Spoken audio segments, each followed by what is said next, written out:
Well, guess what, everyone? We are live, and I want to welcome you guys to the Life After Sports show live, which is broadcasting on Periscope, on Twitter, on Facebook, and on YouTube.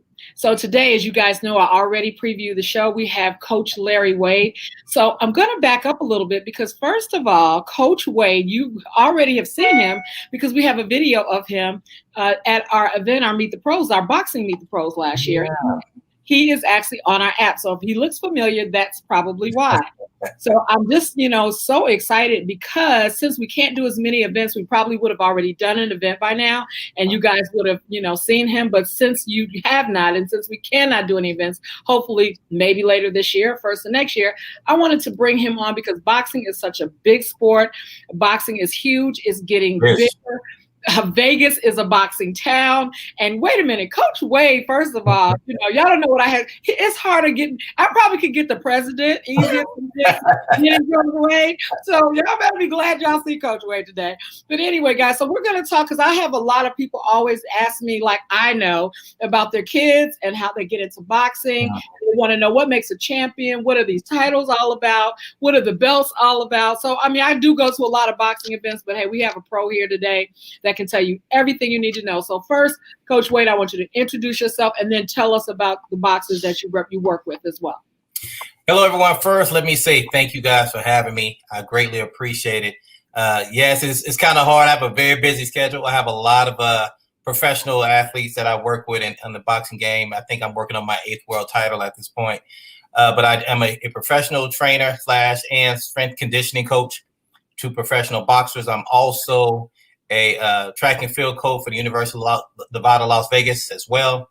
But that's what I do. And typically because of that, I'm pretty strung out. So I'm very happy to be here. And even though I'm here for you, I think I'm here for myself as well to actually have a break for a moment. Oh, that's wonderful. So tell us about, I think most of your your boxes, I think I put them in the information box, but just tell us a little bit about, who has a title, who has a belt, who has whatever. All right. So one of the guys that the most recent I fought with Shawn Porter, who is a IBF and WBC welterweight world champion, and also 2-time still WBC silver belt world champion. And for those who don't know boxing that well, that's the same division in which Mayweather fights, who's no longer in the boxing game. And I also train another guy who is with TMT, who was Floyd Mayweather's promotion. And that's Badou Jack, who's a 2-division world champion. He is the former super middleweight WBC world champion and also the light heavy WBA world champion. Also coach a young man who is currently a world champion who just fought in February. Caleb Plant, who's the IBF super middleweight world champion. Work with guys on the lines of Luis Ortiz, who's the WBA interim world champion. Rolando Romero, who just fought, I want to say a month ago, not even a month, 3 weeks ago, who is the 135 WBA interim world champion as well. Just you name him, Shane Mosley Jr. was one of my guys. Jeremiah Milton, who's a upcoming heavyweight out of the amateurs, highly profiled athlete. We have to get him on the show. You know what? We can do that. We can do that. Let's see who else on there. I think I got 1 or 2 more. Viddel Riley, who is a cruiserweight, who's 5-0, but also a social media star, along with, for those who know social media, KSI, who fought Logan Paul at Staples Center November of last year, who has over 60 million followers. I train him as well. So I have a number of high-profile boxers. Wow. Okay. So let me ask you this question. We know for the Mayweathers and all of those, we know it's money there. Is there money in the boxing game for the people that are not a Mayweather? Well, it depends. It really depends on what you consider to have money, right? Okay. So for some may think 100,000 isn't a lot, but to some it may be. But boxing is one of the most impactful sports, contact sports there is, and in order to absorb that kind of impact and abuse to the body, money's going to have to be paid. So these guys do make a lot of money. Don't misunderstand. I think Floyd may have made $100 million for one fight, something like that. And that's big. But every day you see people making $5 million, $10 million, $7 million a fight. But these are the top guys, you know, so there is money there to be made, but there's a lot of sacrifices that are going to happen first before you get to it. So someone had asked me before about concussions, because of course, you know, coming up soon on the Life After Sports app, we got 75 workshops. We got workshops for boxing and, you know, concussion protocol and all of that. And so we keep getting asked, well, do you have something specific for boxing? So my question to you is, how important is that concussion, concern in the boxing arena? It's very big. Let's be clear. Once again, boxing is not a sport that you have to take lightly. Guys do lose, ladies and men lose their life in that ring. I want to say maybe 7 people may have passed in the last year in the ring. Wow. Or in reaction to the ring. Maybe they didn't die then, but maybe they died in the hospital 2 days later or something like that. So you can lose your life. So when you deal with concussions, that's a big part of it. You get hit in the head with no headgear, with no support. So concussions are a large part of that. But I do know for the fact that the different entities in place, commissions, have put things in place to be able to test these young men and women prior to the ring. And I've actually seen people fail the test and them not fight them. You know, no matter how much money is on the line, I've seen them say no. And the reason I know that, because one of my fighters was one of the guys that they told wouldn't have a fighter because he was told his opponent was told no. So, so they do have things in place. They do get tested at the Cleveland Center. And they do make sure these young men and women are safe before they get in the ring. Well, that's amazing. So I want to talk a little bit about youth. So, I was involved in Chicago with another guy, and he was just in the process of starting this big, 300 kid youth boxing gym and program. And there were a lot of parents who were upset because they're like, I don't know if I'm ready for my kid to be hit in the head. And I do know they have protective gear and all that. So this is a 2-part question. Number one, what age should your young person, maybe even a 3-part, is it safe? What age should they start, and what should be their first thing that they do if they do someone wants to start their youth in a boxing program? Right, let me answer those questions in reverse, right? If you want your child to be in the boxing, you need to find a very good amateur program in the area. Okay. A lot of time people watch YouTube, Instagram, watch the top fighters that are out there who they are fans of, and they go immediately into the gym and try to do all these little tricks, right? What's a trick? What do you consider a trick? Being able to do fast mid work and just run on your hands right here. It looks good. Right. Media, but it doesn't teach you defense. It doesn't teach you foot movement. It doesn't teach you how to, get out of the way of a punch, how to flip a punch, how to turn off a punch.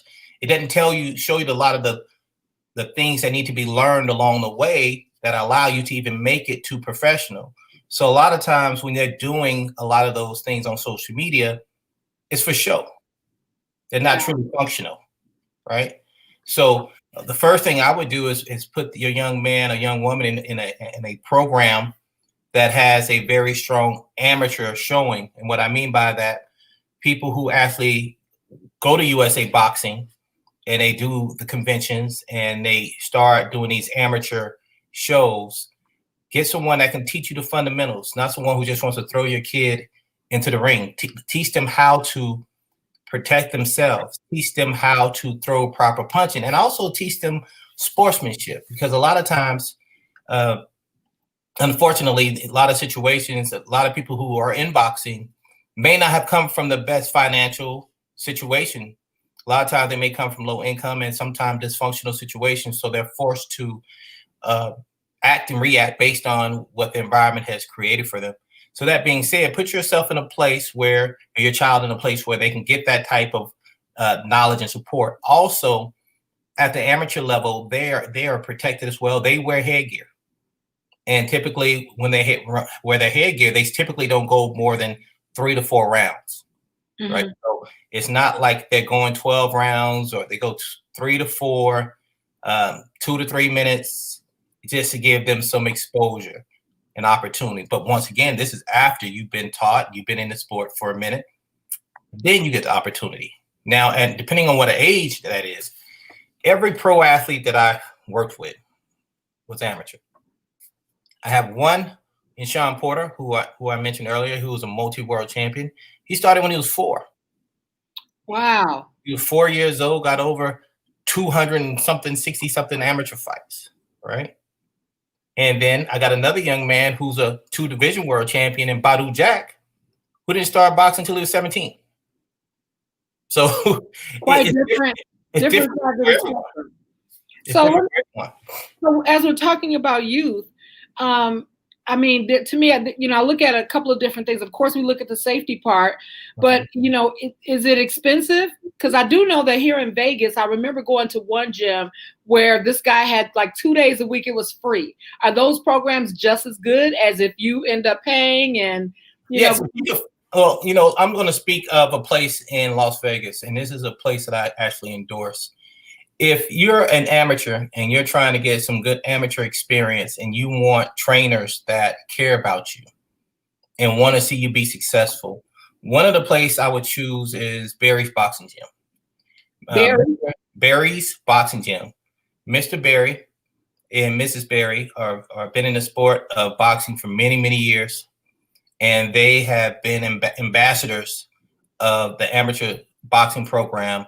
And they do a very, very good job of trying to build kids up, not only physically, but mentally and emotionally as well. They're very positive and supporting, and they care for these kids. So you want to put yourself in one of those situations first, so your child can even determine for themselves if they want to even do this or not. They may not want to do it. Right. Get an opportunity to fill it out for themselves. And I know actually of trainers, and I name one, Kenny Porter.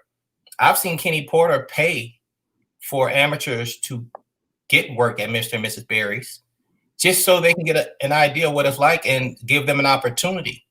So there are programs out there that are free, but Mr. Barry's, and I don't know his full program, but I think you just pay for your membership and then you get trained for free.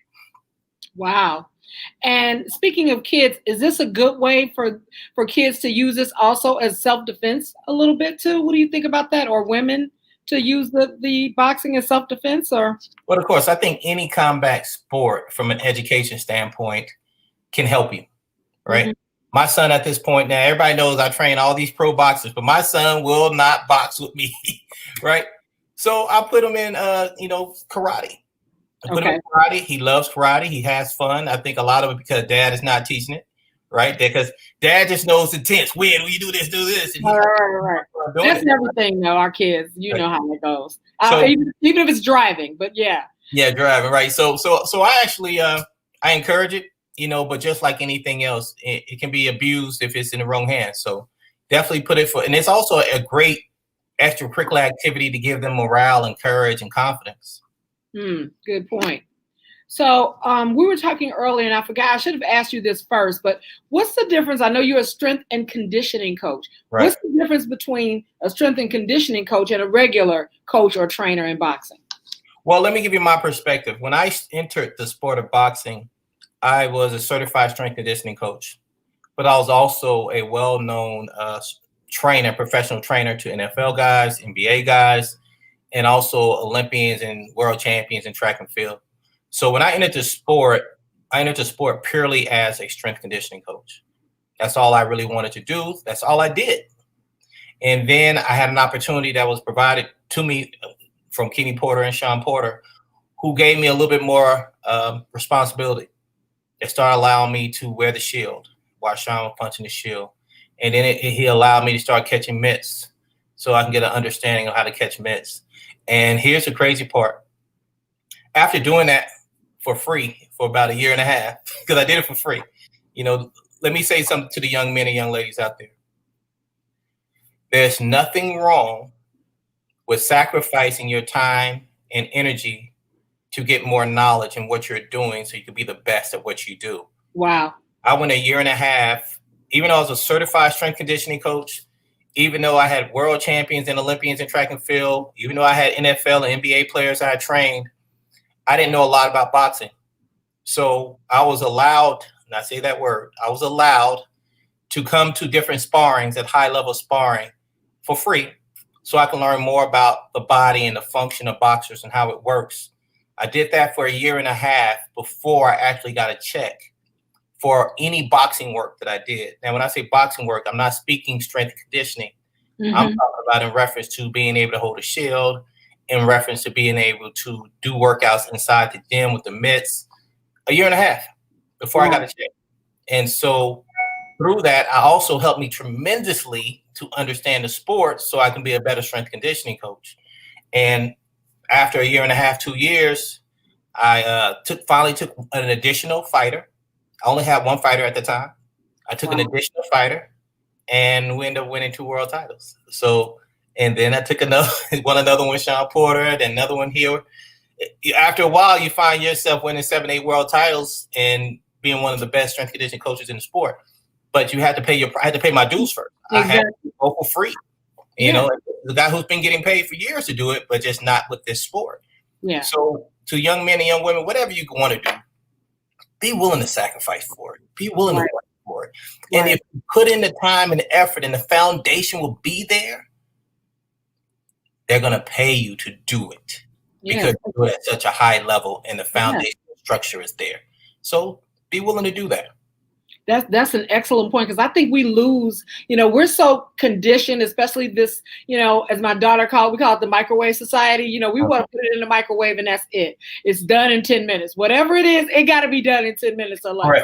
And I think that, learning this, that going back to volunteerism and, like you said, giving up your time, because your time sometimes is just important.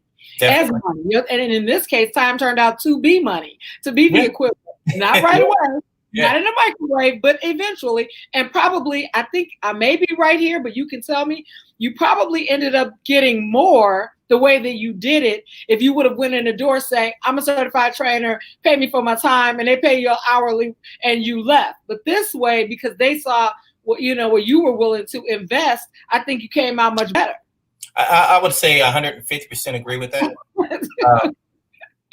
In this sport, and like all sports, it's almost like a fraternity or a sorority. Mm-hmm. The only way that you can get in and be accepted is by actually putting in the work and paying your dues. People seeing your face, people seeing you put your blood, sweat, and tears, your passion, your energy into the development of a young woman, a young man. That's the only way. That's the only ticket or a key in the door. There's no other way. There are a lot of education coaches in the world. There's a lot of them. I'm not the only one. But not many of them are willing to sacrifice not less a day, a week. I'm definitely not a year of trying to learn the sport so they can be the best at it. And when you are able to accomplish that and people start to see you develop different athletes, different people, different times at the highest level, then that's when the respect comes and people start to look out and say, who is that guy or who is that girl? And research who you are to possibly put you part of their team. And it's so funny how small this world is. I think I had just met you last year, kind of, sort of. And then right after our event here, I look up and see you in Dallas. Right? I'm dancing on the floor, minding my business. And here you come stand in front of me. I was like, who is this guy? Security. That's security. Security. This VIP over here, which is where you coming from? No. But I was it's a small world. The event that we were at that time was, and you can help remind me, like some sports convention of that was actually the Super Bowl. Oh, my bad. I thought it was No, wait, no. You're right. I had just came from the Super Bowl, right? That was 2 weeks before that, right? This was Go Sports Con. Go Sports Con. You're right. There you go. And they invited us out. And it just so happened that, Shawn Porter was one of the people invited. They knew of me and Kenny Porter as well. And they asked us to come also. And it just so happened that I saw you there out of all places, not expecting to see you there. I know. I should have known you were going to be there. You know everybody. So I try my best.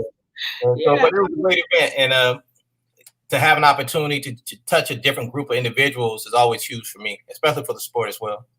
Right. And I like what you're doing because I think that even though you're using this sport as a conduit, I first think you probably used your track and field as a conduit to this. And now this, like you said, is providing a whole nother key and a whole nother level. And I like that because I think that, as we go on, just in pro sports, period, it's evolving in so many ways. And especially with this, we took an L with the draft. We took an L with that. But I think that what they've got planned, which I can't divulge everything, but what they have got planned to kind of, I guess, pay back Vegas for everything that's happened. I mean, in the next year, it's like it's going to be off the chain totally. And I'm twiddling my thumbs a little bit this year, but I also have used the time, and I tell my entrepreneurs, I use this time to get my infrastructure together. You know. And certifications and things that I didn't have in place last year. So for me, it's a good thing. So my next question is, how are the boxers dealing with COVID, and has it affected anything for them? Well, I'm sure it's affected maybe the amount of fights, but what has changed since COVID for the boxers? Well, let me start from the beginning. From the time that I'm gonna say around March, when COVID really hit everyone hard and we had to shut down. Not only the first group that was shut down was UNLV track and field and UNLV athletics that was shut down, which was a huge impact based on us being in our season and us being conference champions, So we wanted to be able to show that again in, outdoor season. So we didn't get a chance to show that. But then boxing shut down. Now for me, it hurt tremendously immediately. I had about 5 or 6 major fights lined up, major deals lined up. And because of that, it fell through. So many things can happen, It's a saying that I've actually heard from Kenny Porter. It's a long way from the cup to the lip. Anything can happen. Wow. And, I might have to feel that. But I've even made the mistake of spilling stuff on my own shirt by not paying attention. So I missed out on a lot. So at first, all the athletes, including myself, was really, really nervous about interacting. We went 4 to 6 weeks of not seeing each other. Everyone put a lot of money into building their own home gyms, right? After around, I want to say April going into May, people start wanting to interact with other people because they've been in the house so long, but also they wanted to start working out. And so my top guys started reaching out to me, but I was still nervous myself. I didn't want to work. I didn't want to take a chance on anything happening to me. But I decided that I would work with one guy and work with that one guy for, say, 2 weeks and try to figure out if I was ready to do the next thing. And I eventually started transitioning guys in every 2 weeks until I felt comfortable. And along the way, though, and here's where you start to see the real impact. Everybody's losing loved ones, aunties, cousins, passing because of COVID. And you try not to pay close attention to it. But you had to, yeah. But when they're that close to you, it's difficult, especially when it's on the news 24/7 as well. So you try not to lose your morale and your happiness, and you try to stay positive. And so a lot of my guys, really, really worked hard on just staying focused on working out. They look forward to seeing me. Probably more forward to seeing me now opposed to when we weren't in COVID, because they just want to see somebody else, right? Right. So, those guys worked really hard on getting that done. And so we slowly got ourselves back into it. And so I want to say around July is when the first round of fights kind of started to creep back up. We were down from March, April, May, June.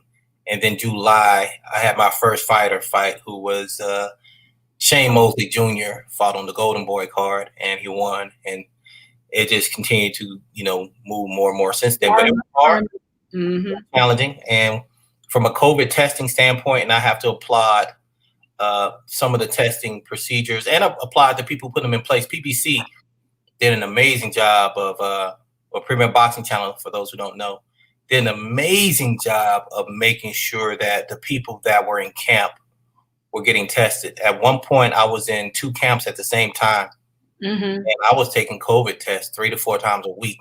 Wow. In your nose. So Yeah, those are hard. I've taken a few already too, but I've taken the swabs in the throat. Those nose ones, I wasn't looking forward to those. Yeah. So I'm doing 3 or 4 of those for like 6 to 8 weeks. Wow. Right. And so, but they wanted to make sure everybody was safe. And so I had a situation, and this is the crazy part. I had a situation where 2 fighters were going to be fighting. One was fighting for a world title, and the other one was fighting for the WBC silver belt a week later. One was Connecticut, one was California. Well, the California one was the main event. The Connecticut one was the co-main event. Well, they told me I couldn't go to both because if you go to Connecticut, I got to be on a 14-day, hold. So they're like, yeah, we're going to put you in isolation for 14 days. So you probably won't get to go to this fight if you go to this fight. And I'm like, you guys are basically making me select which one I got to pick, which one is more important. Who was fighting? Who was fighting? It was Rolando Romero fighting for the 135 WBA interim world title. And it was Shawn Porter fighting for the WBC welterweight silver belt. Now, where was Shawn fighting at? California. Okay, so that meant Romero was in Connecticut. Right. So they told me, they said, listen, we're going to have you go to Shawn's fight. And the reason that they wanted that, which makes sense to me at the time, still makes sense to me. Shawn's the main event. He's the marquee. He's the one that the whole show had been pushed by, right? Mm-hmm. Romero wasn't. So they didn't want to take a chance of me coming back and getting Shawn sick and then have to pull the main event. Now the show's no longer a show, right? You've been marketing and promoting this guy for periods of time, and now there's no show. I saw it everywhere. I saw it on television. Yeah. So yeah. So they told me that, and I said, okay. So I went to Shawn's fight, but this is the part that I really applaud them on. From the time that I got there, they brought us in a back doorway, not with the regular people on the backside. They took us into a room where they had these chairs spaced out 6 to 8 feet apart. That time we walked in, we hadn't even got a room yet. We hadn't taken our bags yet. As a matter of fact, they took our bags from us so they could go and spray them down before they take them into the hotel, right? Wow. To make sure there was no COVID. They took us in this room, and I'm going to call it a basement for lack of words, and they're testing us in this room, right? Before you leave out of this room, you have to do your testing through the nose. They take you straight from there to go fill out paperwork and do another temperature check, fill out questions, seeing if you ever felt sick or things of that nature. Then they take you to your room where there's an isolated floor. There's only one way to this floor. You have to go from the second floor up to your room. There's no other way to get in. All the other elevators that went to that floor were cut off. Not only cut off from a switch standpoint, but they had like a shield up, so you couldn't even go in the door if you wanted to, right? So there's only one way up, one way down. And here's the other part. You couldn't get down or up without calling the second floor for them to send an elevator to your floor. But before we even got to that point, they brought us to our rooms, and we were under 24-hour shutdown. We could not do anything. We couldn't leave our room for 24 hours. They wanted us to stay in there for 24 hours to make sure we didn't have COVID. They brought food to our door, knocked on the door, and we would see it out in a paper sack. And that was for the first 24 hours. Once we got our tests back. That's what I was going to ask you. How long did it take to get the test back? It didn't take long. It took about 12 to 18 hours. Once we got the test back, then we were allowed to travel. But even then, we're talking about 22-hour basically lockdown for like a week. Wow. Because the only places you can go is from your room. They let you go to the second floor now to eat and then back to the room. You couldn't leave the hotel. You couldn't leave the floors. So you can only be on your floor, which was the fourth for us, and the second floor to eat, and then you go back. So that's the only places you could be. You could not go out anywhere else because if once you left the hotel, you had to leave. There's no coming back because they didn't want to take a chance on, people getting COVID. So they did a really good job. And here's another thing. We had to do a temperature check every morning at 9 o'clock just to make sure that we still were safe. Even though we've been isolated, even though we've been taking these COVID tests, they still want to make sure. And even the day before the fight, they made us all take another COVID test just to make sure we were safe for the fight the next day. Because you can still get it later on, down a couple days later, so they had to keep on checking you to make sure. Right. So they tested us and they kept testing us, and they did a really good job of making sure we were safe and protected us. So I have to applaud PBC and their efforts, and WBC as well, for what they did to make sure we were safe. I'm wondering now why couldn't they use the rapid test that they use with the NBA? Because I don't think they're using the nostril test. I think they're using something else. I have no idea. I have done the rapid test before, but I have no idea. Yeah. But anyway, so yeah, but that's good. I'm excited about that, because if you're going to start up a sport, but I know that later they're going to be like, oh my God, we spent all these millions of dollars. But I mean, that's what one of the newscasters was saying today about, when the Chiefs play tonight, that, everybody had to be tested and they had to spend all this other money. But, it's just the times in where we are. I think, once we get into next year, things might be different. But for right now, this is where we are. This is the new normal. So I want to ask you a question. You mentioned Mayweather earlier. This is just a what if. Do you think he'll ever fight again? It's just a general question. I'm not asking you if you spoke with him personally. I'm not asking for any tea or anything. I'm just saying, since we're all in Vegas, Vegas stays in Vegas. What I'm going to say is this. Floyd is very, very talented. He's a very gifted, athletic young man. A man, period.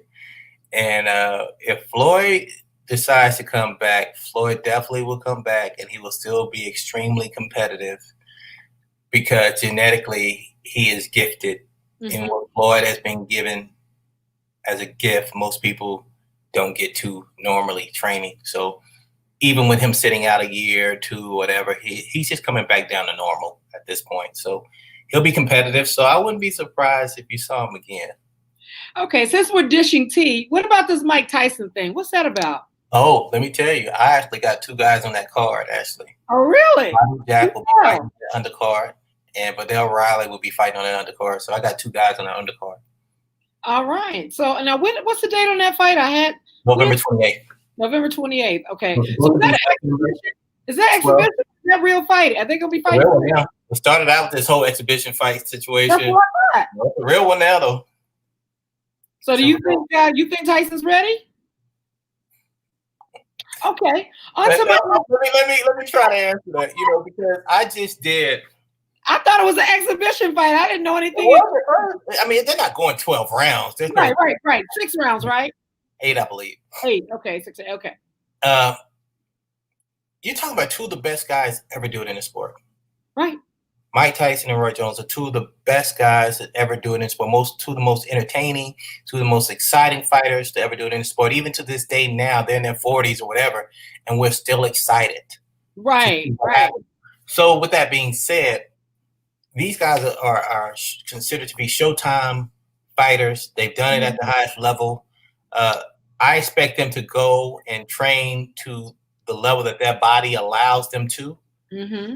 And then I expect them to step in that ring and put on a show. It's going to be entertaining. Trust me. When they asked me, I just did an interview with the company that's showing the fight, and they asked me to talk about it. What's my professional opinion about the situation? And I told them, I said, well, listen, there's two fighting and boxing styles make fights. My opinion: if Roy fights all close on Mike, he can get knocked out. Just because Mike is still very fast and very explosive and very strong. You can see it. Now, if Mike tries to fight with distance with Roy, he can get put down. Because Roy is still very rangy, still very strong hands, and still very explosive. So those two styles kind of conflict. So if one of them starts to mold to the other person's boxing style, that person would have been in a world of trouble. It's anybody's game, huh? Yeah, I don't want to see either one of them get put down. Right. I'm fans of both of them. Right. So I don't want to see either one of them get put down. So for me, the best fight result will be a draw, in my opinion. Mm-hmm. So, well, I do say this: if you got any extra tickets floating around, you don't have to tell me today. But if there's some tickets floating around, let people. If these fights are still with no fans at this point. They're still COVID. Just like I said, if something just happens, something just happens, I made sure to think about it. some kind of weird, crazy, who knows what happens. Just right. call me up, you know. I got a couple more questions before we go. So one other thing is, so I want to know what makes a champion. You've got all these champions, and I know that's a hard question because everyone has different skills, and like you just said about Mike Tyson, you know. But what I'm just talking about, just core values. When you see someone, when you like, okay, he's got it. What is that? What is that they have? Okay, this would have to be a Larry Wade answer. Not in a book. Okay, I'll take that.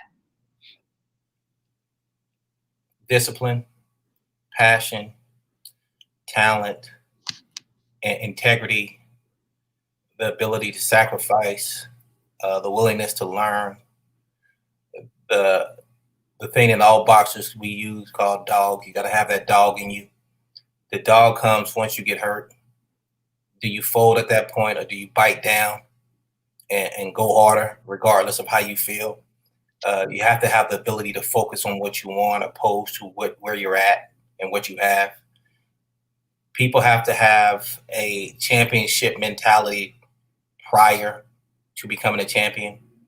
You have to understand the responsibility that comes along with being a champion as well. And you have to start taking on those responsibilities prior to becoming one. So being a champion isn't just about talent. It's about mindset too. Excuse me. But of course, mindset is a big part of it. But it takes not just the mindset, but the ability to execute, to put the game into play. Not just talk about it, be willing to jump out there and take a chance. Even though football is a contact sport, you got team members. You are the team when you're boxing. You are the I, the you, and the we. Right. And then that's how it is. And I will say this. It starts out typically with one or two, right? The dream and vision of one or two. But then you, just like in a business, and you know this, then you bring on other like-minded individuals who believe and have a skill set that can help you further where you're at. And that's what a true team is. I had somebody ask me at, I think it was like the first 2 years, what I thought my job was as a strength and conditioning coach. And my answer was, whatever's been asked of me. Simple. I mean, I know what I'm getting paid to do, but if the head coach says, hey, Coach Wade, I need you to go to the store and get some ice, I'm going to the store. If we're at some place and an athlete is like, hey, let's go to the room, Coach Wade, can you help me with this bag?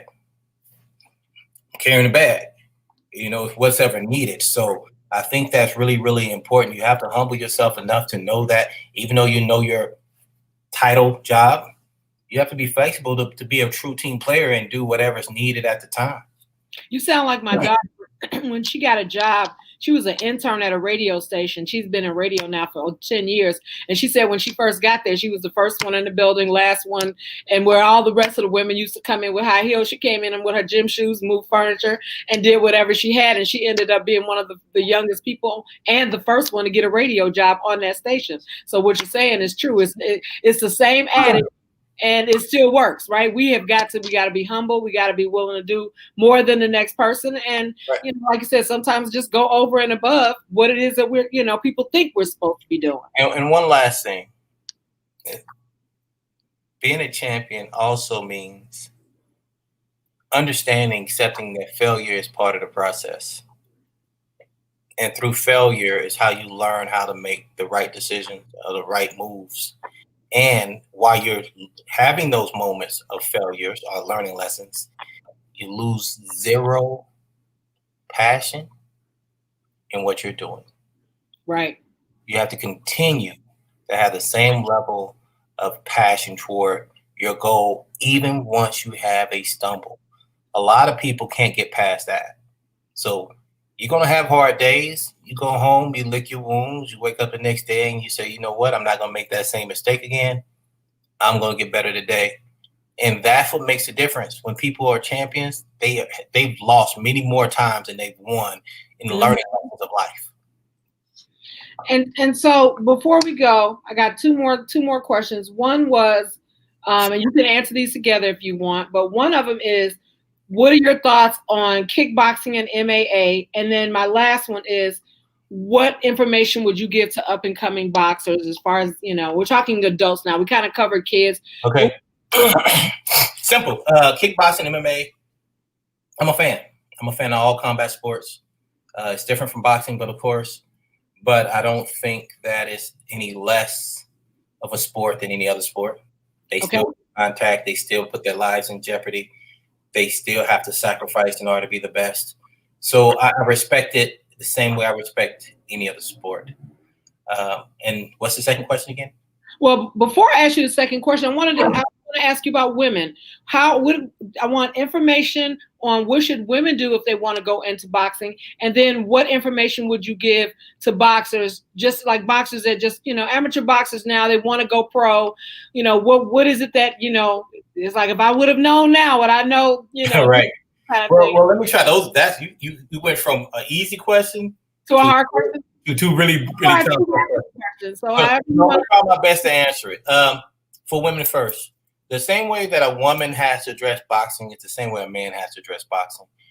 Understanding that it's a process, it's a long road. I had a conversation with a young lady just last night, and she's talking to me about the state of boxing for young ladies. And I told her that it's young women like yourself that need to be in place, because in order for the advancement of women to strive in boxing, you're going to have to be a voice. You're going to have to be not afraid to speak up, speak your truth, and stand on it. And that being said, that's what's going to encourage the whole world to take an open eye at the situation. So my answer is, you go around the same way that men do it, but understand that you may have to stand stronger at some moments. You might have to say no to some money or to an opportunity, not just for yourself, but for the gender as a whole. So understanding that, with all this stuff that's happening in society, we're finding ourselves having to stand more. And I think that's necessary in order for advancement. So understand that it is a long road, not only just for women, but for men as well. But when your moment comes and it's time to speak your truth, you got to be able to speak it and stand on it. So that's what I would say for the young ladies. And wait a minute. And before we go to the last question, how should a woman look for? I shouldn't say how, but either what qualities should she look for in a trainer, or where should she go to find a trainer? The same way that men would do it. How I always explain it is, if you had to have heart surgery, and I use this all the time, if you had to have heart surgery, 9 times out of 10, you wouldn't want to go get the heart surgeon that just graduated college. You probably want to go with a guy who's done a few heart surgery before, was successful. Those people still living, right? And you want to make sure they're still alive, and you want to do your research and make sure that your heart surgeon is, a reputable heart surgeon. The concept remains the same for boxing. You want to get a trainer who's trained a few top level athletes, who's won a few championships, and he's built these individuals from the ground up. You want to be able to do that. And once you have that understanding, then ask that individual if he would train you. And if he doesn't, ask him who he or she would prefer. Okay, great. And then now our final was just what would you tell boxers? Anything we forgot to talk about, you can throw it in. But really, this is for up and coming boxers. What kind of recommendations, information? What would you share with them? It's so many. The first one I would tell you is find your trainer. Find your trainer that you can believe in, that you can trust, and that's willing to work with you. Secondly, be consistent. Be consistent with everything you do, whether it's get up in the morning, tie your shoe, left foot first, right foot next, or what you eat, going to training every day. Be consistent with what you do, because only through consistency can you truly find out if what you're doing is going to make you successful or not, right? That's the next thing. Last but not least, never give up. No matter how hard it looks, no matter how little money you're making at this point, No matter who tells you you can't do it, keep going. Every boxer I had came from nothing for the most part. And along the way, they can tell you they question themselves based on what somebody else said or did. But they had the courage to keep moving forward. And trust me, being a strength conditioning coach, when I started in boxing, there were moments when I questioned, like, maybe this ain't gonna work out for me. But I stayed in there and I worked hard and I was humble and I kept my nose to the grind. And now here I am with 8 world titles in. So it paid off. So, with that being said, just keep working, man. Stay focused, stay humbled, and stay filled. And what about networking though with the right people, or how do you know you're working with the right people? I know what you said about the heart surgeon analogy, and that's great, but how do you know? You know what I'm saying? In business, I get to interview people that I want to work with and say right. no. So you know what I'm saying? How should they be getting referrals or go to a special gym? Always a referral is good, right? But just like I said, this is like a fraternity or sorority. So a lot of times your dues that are being paid with your worth ethic. So when you go through an amateur program and people are watching, you're like, yeah, this kid was an amateur. They had 200 fights. Like, oh, okay. That automatically gives you credibility. Gotcha. So whenever you say, you know what, I want to try to be part of some promotion, let's just say PBC or let's say Golden Boy or Top Rank or whoever, you look at those individuals and you say, who is that person with? I like them. And then you try to connect with that person to get you connected. That may give you an opportunity. I had a young man today. He moved here one day ago. He's in Las Vegas. He is a professional fighter, 10 or 11-0. Coach, I don't have a promoter. I don't have a trainer. I don't have anything. Well, you called the right person. Let me try to put you in front of some people. So I've already arranged for him to meet 2 or 3 top-level trainers, 2 or 3 top-level managers to see if there's something there for him. And if it is, he's going to get his shot. But you can't call the guy 24-Hour Fitness and ask him to connect you. You have to call someone who's actually in the sport that's doing it at a high level if you want to come in at a high level. I gotcha. All right. Well, we've got your Instagram name so that everybody can find you on Instagram. I don't want to take any more of your time. It actually worked out perfectly. Thank you so very much. Thank you so much. Put some clips of this on Instagram in the next day or so they can see it. And then we'll talk when you get back from out of town next week. And thank you so much for your time. Thank you so much. Hey, you have a good one. Thank you, guys. Bye-bye. Bye.